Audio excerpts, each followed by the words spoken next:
এবার বাকি রয়েছে কলকাতা নাইট রাইডার্সের 6টি ম্যাচ।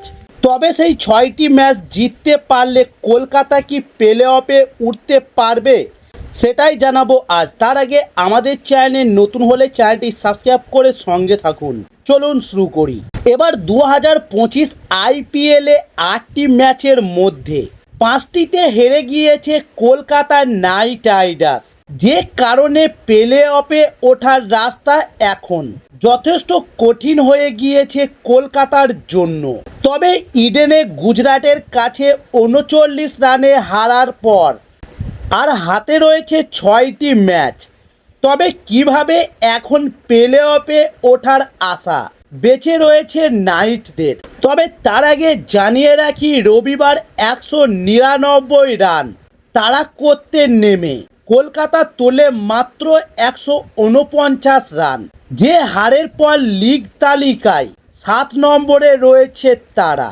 8 ম্যাচে 3টি জিতে 6 পয়েন্ট পেয়েছে কলকাতা।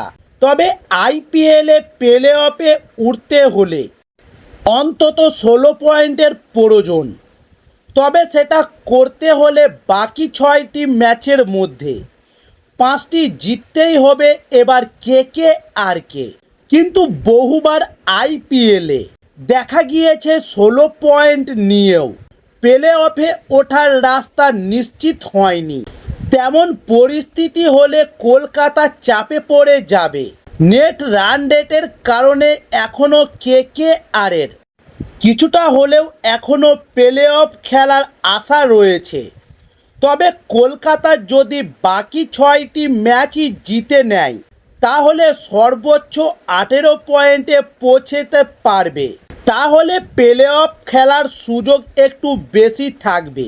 তবে কলকাতার পরের ম্যাচ শনিবার, সেই দিনও ইডেনে খেলবে তারা পাঞ্জাব কিংসের বিরুদ্ধে। তবে সেই ম্যাচ হারলে আরও চাপে পড়ে যাবে কলকাতা নাইট রাইডার্স।